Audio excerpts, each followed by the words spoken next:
Marvelous AQL.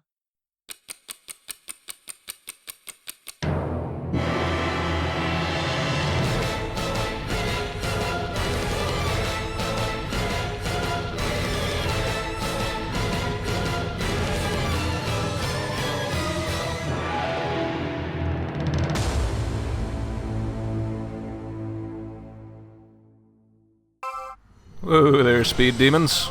Welcome to Half Minute Hero 2, The Second Coming.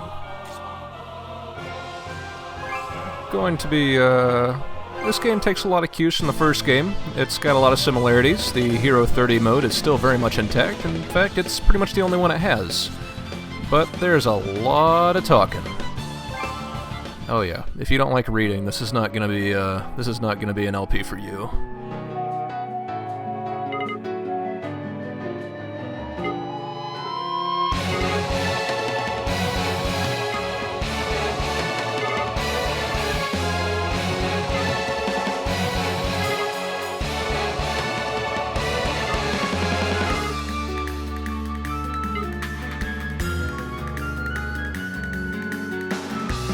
And so we find ourselves at the end of Half Minute Hero 1, taking on the ultimate evil lord.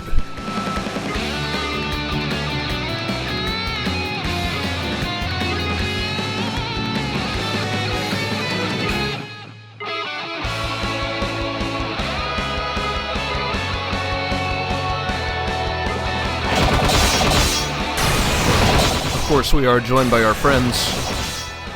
We have Hero, the protagonist. Evil Lord, the most beautiful Evil Lord, Princess, and her crossbow, along with Johnny and Max, and then of course we have Knight and his sage.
We have the opportunity to name our character, but I'll just be going with the default name for now, even if it is a little bit confusing.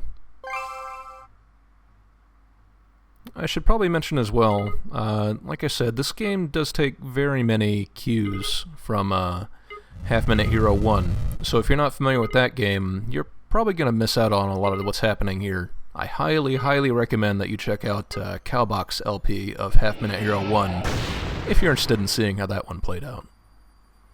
I won't be doing it.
And so we find ourselves playing as Yusha, the commander of this segment of the Brave Knights.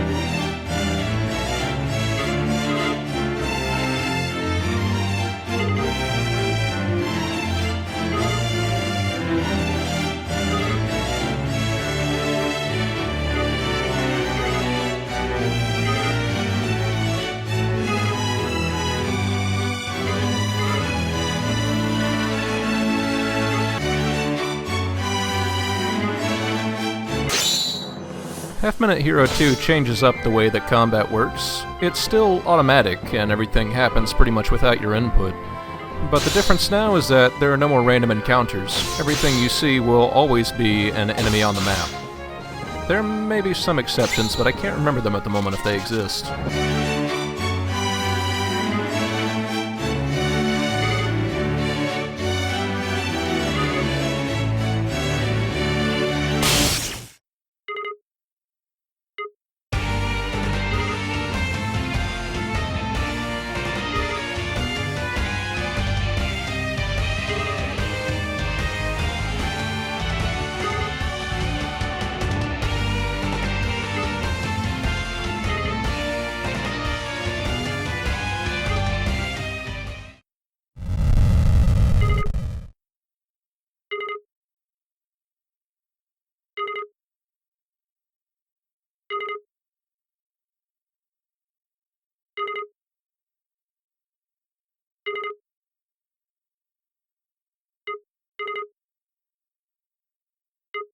And so once again the world is threatened by the spell of destruction. 30 seconds to save the world.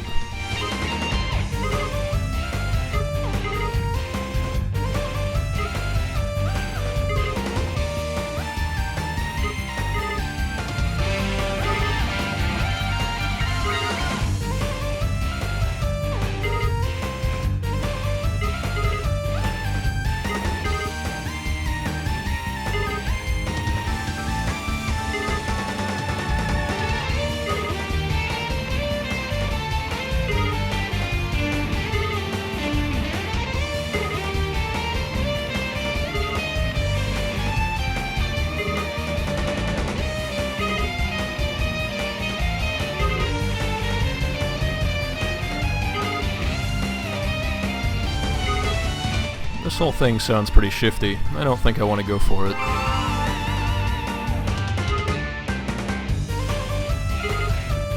Oh, but thou must, is it? Well, I'm stubborn.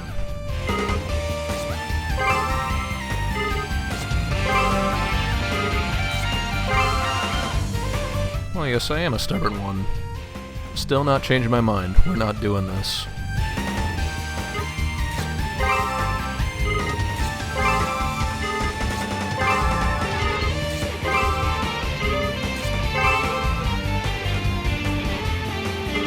We don't need no stinking time goddess's help.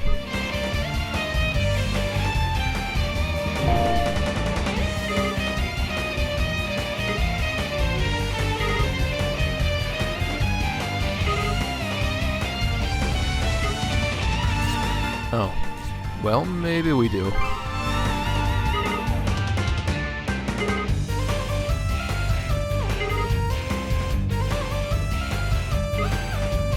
So now that we've entered a partnership with the Time Goddess, time will stop once we enter villages, and just for this one mission, once time completely runs down, she'll go ahead and wind back the clock for us.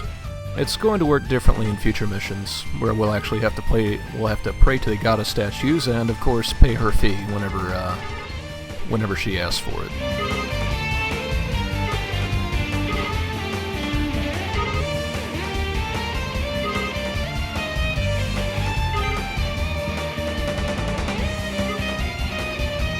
Of Of course, in villages we can get some information and also heal ourselves up. The herbs here cost 30 gold, and they'll heal you back up to full on demand. Meanwhile, with our sub-commander, Yashu, and our subordinate Guy, it seems like we're well on our way to taking care of this evil lord. Hitting level 5 is the recommended level for taking this guy on. After that, he'll be a complete pushover.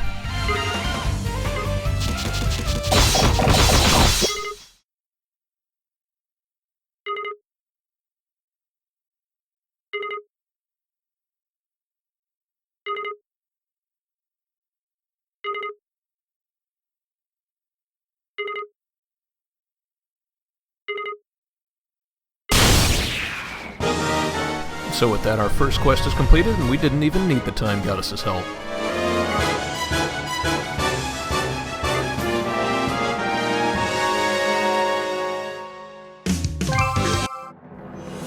So, there's no longer a simple walking around on the world map between quests now.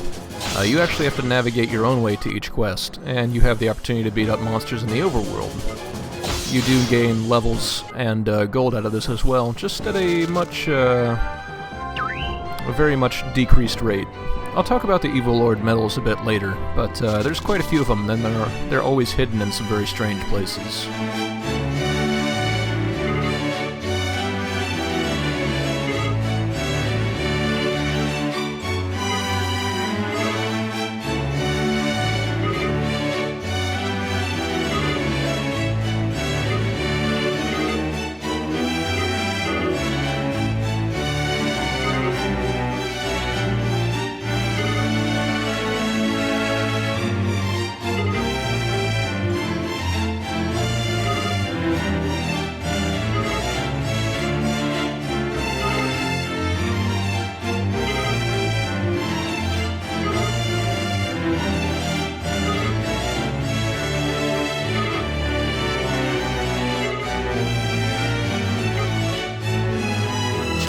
And so we've been given our marching orders to continue on our merry way and defeat the last of the Evil Lord remnants. Hopefully after this guy is destroyed, we won't have to worry too much about any more spells of destruction.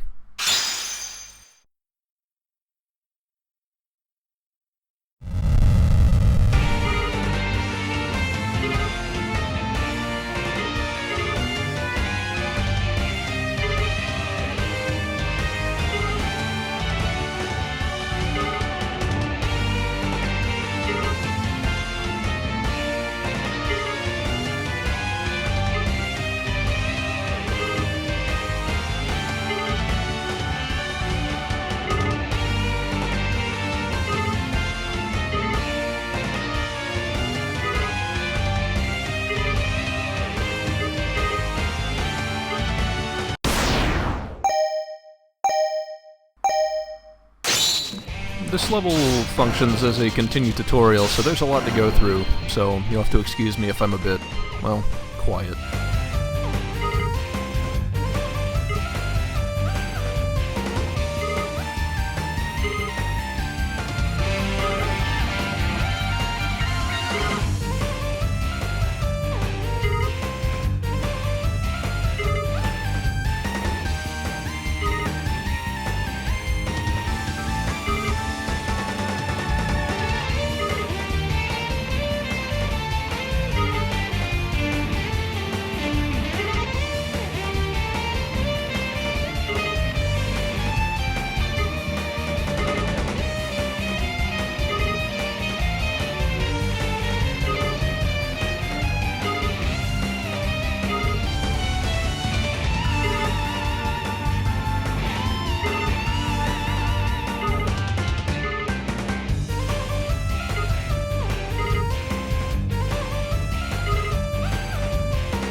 Well, that was a lot of words. So, generally what it comes down to is, although random battles are gone, all of the enemies actually have their own levels now. If you're trying to take on somebody who's too tough for you, you'll know very quickly.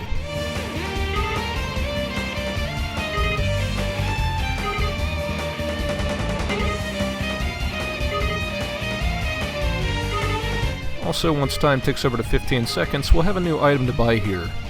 It's possible to buy items also in the Overworld mode, but I'd really recommend picking them up while you're in the middle of a quest, since you're more likely to get money faster within the quests. Enemies that are flashing yellow are usually pretty easy to take down, and a really good way to level up. Enemies that are not flashing are probably going to go away pretty quickly.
There's also a hidden monster nearby that will show up at around 10 seconds, but we're still going to be a ways off from being able to take him on.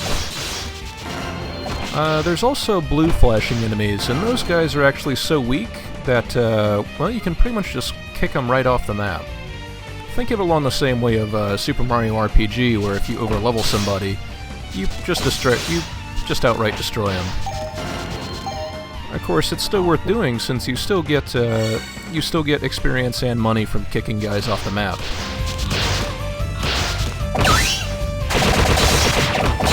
However, once you reach a high enough level, enemies that were previously flashing red will begin to, well, they'll become flashing yellow and then go straight to normal.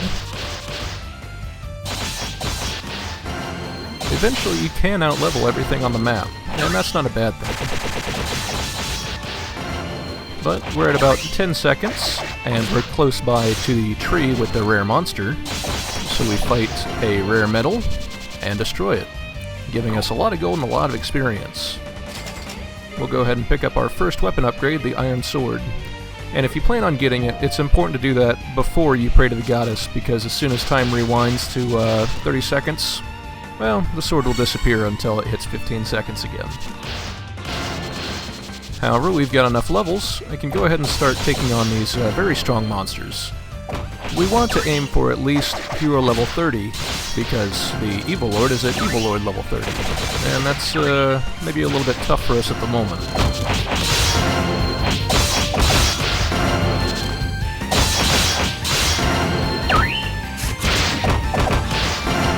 Now that we're at level 30, we'll go ahead and rewind time, pick up some health, and we'll go in and we'll kick the Evil Lord's keister.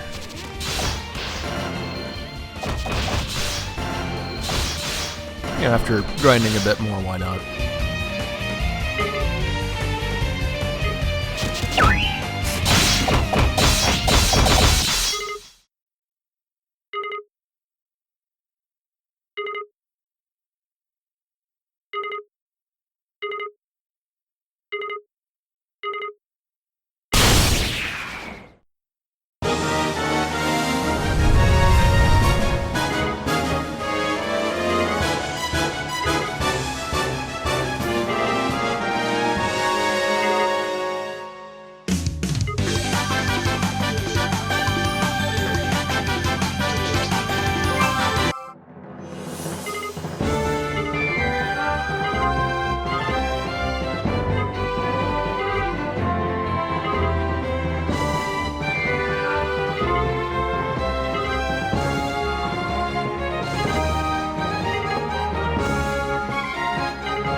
So, what our new tutorials basically tell us is, any gold you pick up in the middle of a quest will be taken away from you at the end, and you'll get 10% of it back for, we'll call it pocket change.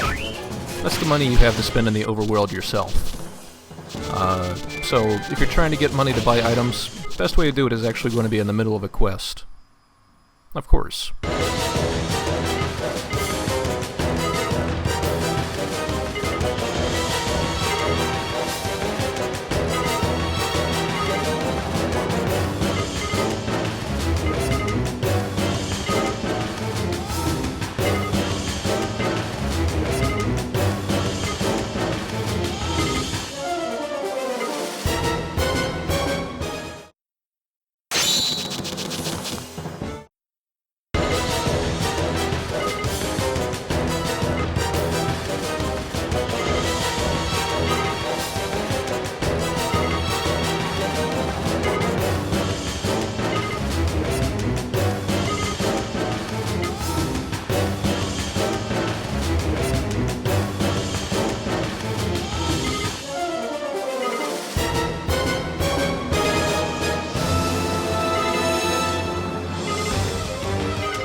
Yashu may have left our party, but we're still more than capable of taking out these thieves.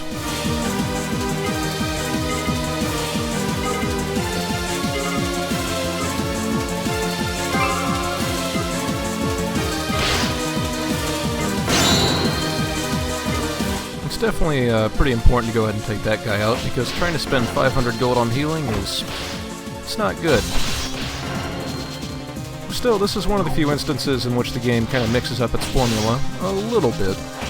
There's not really the destruction of the world on the line this time around. It just seems to be, well, the child's in trouble, and if we don't get there in 30 seconds, something bad might happen. And that's just unacceptable.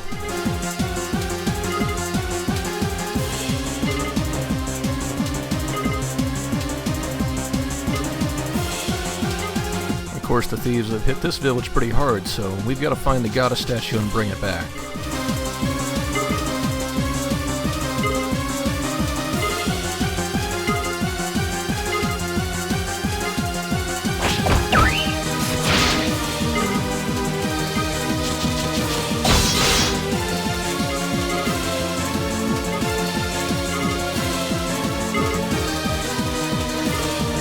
The only place to get healing is the village we started in, or at least non-herb healing, so it's a little bit out of the way, but nothing too terrible.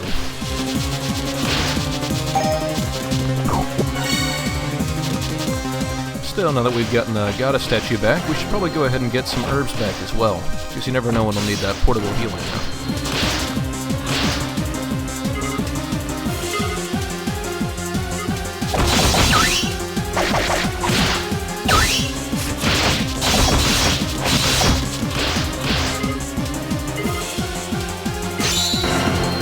And of course, with the goddess statue and the herbs returned, We've taken everything that got stolen, but we still have to level up quite a bit before we're ready to take on the head thief.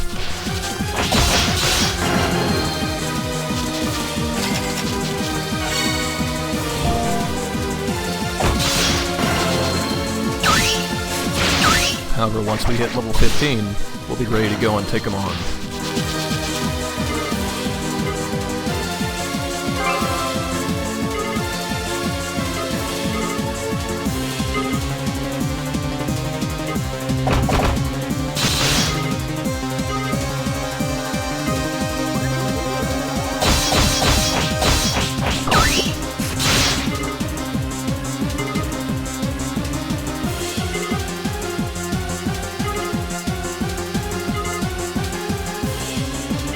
Of course, the Master Bodyguard never stood a chance.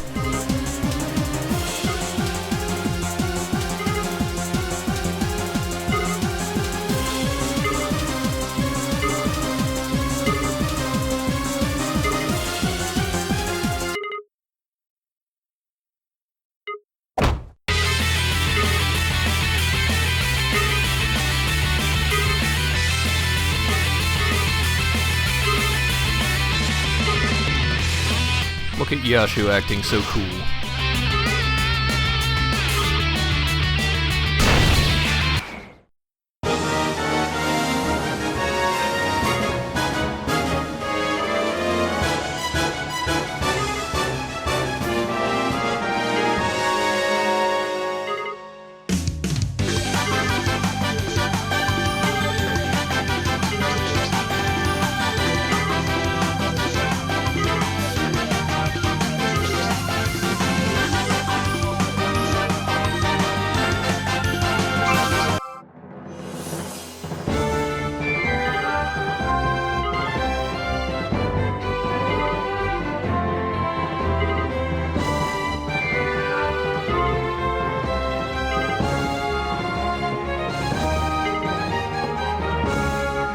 Of course, with the thieves out of the way, we can now head back to the castle and report to the king. This is also a time where we finally hit global level 2. Essentially what this means is that our overworld level is now level 2, and anytime we start a quest, we will always start at level 2 instead of level 1.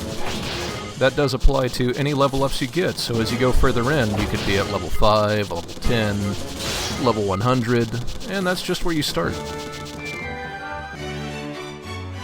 Of course, that takes a good bit of grinding.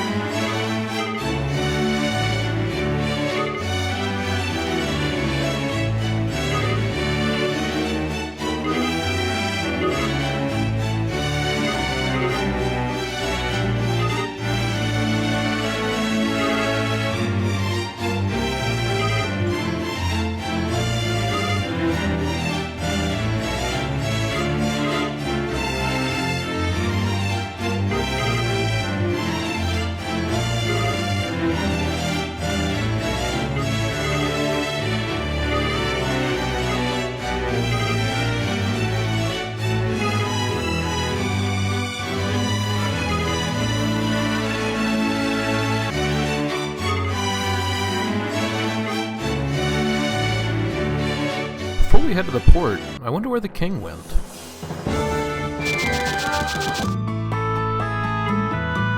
Huh. Well, I guess everything works out then.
And so, 30 minutes later, we finally have our title splash screen.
That's it for this video. Please join me next time for a secret briefing.